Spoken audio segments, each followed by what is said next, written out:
सवाल मेरा आपसे होगा क्योंकि जब फाइनेंस मिनिस्टर ने अनाउंस किया कि वो न्यू टैक्स रेजीम लाने वाली हैं और वो डिफॉल्ट हो जाएगा, काफी लोग उसमें कंफ्यूज हो गए, समय पर ऑप्ट नहीं कर पाए कि न्यू टैक्स रेजीम ऑप्ट करे, ओल्ड टैक्स रेजीम ऑप्ट करे। मेरे देखे हुए एग्जांपल्स हैं और अभी हमें सवाल भी मिल रहे हैं उस पे।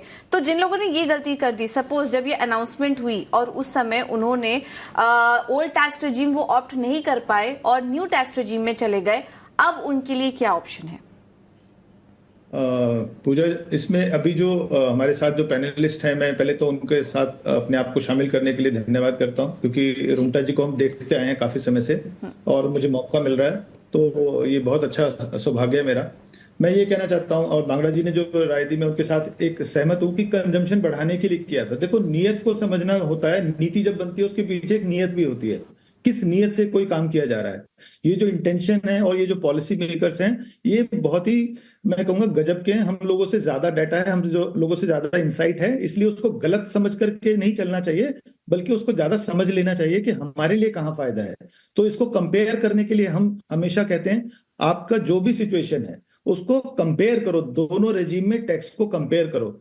और जहां तक रुंगटा जी का एक ये था कि भाई लोगों को फोर्स नहीं करना चाहिए, सर, जैसे कभी कभी नालायक बच्चों को हमें माँ बाप के लिए होता है ना, फोर्स करके ही उनको हम उनका करियर या उनकी लाइफ बेटर कर सकते हैं। हमारे यहाँ भी फाइनेंशियल लिटरेसी इतनी नहीं है, नया नया पैसा बच्चों के हाथ में आया है, और जो पुरानी जनरेशन थी वो तो शायद बचा लेती थी, और यहाँ पर बचत का एक ये फोर्स तरीका तो था, पर शायद इसमें थोड़ी बहुत जो भी मिस सेलिंग थी उसको करेक्ट कर रही थी सरकार। तो मेरी राय तो ये है कि इसमें ओल्ड टैक्स रिजीम में कहीं ना कहीं हम अपने फ्यूचर को सेफ गार्ड कर रहे थे, चाहे वो मेडिकल था, चाहे वो टर्म इंश्योरेंस था, चाहे वो परक्विजिट्स में हमारे जो भी बेनिफिट्स मिले हुए थे वो ज्यादा फायदेमंद थे। हाँ, न्यू टैक्स रिजीम में एक और फायदा है, जो बिजनेसमैन है, जो जो बिजनेस क्लास है, उसको इन्होंने फायदा कैसे पहुंचाया, ईज ऑफ बिजनेस। अब आपको एम्प्लॉयज से ज्यादा कुछ सरदर्दी नहीं है, डॉक्यूमेंट नहीं लेने हैं, कोई प्रूफ वेरिफिकेशन नहीं है, तो दे हैव सेव्ड, कहते हैं ना, ईज ऑफ बिजनेस। उस डायरेक्शन में ये एक अच्छा कदम है।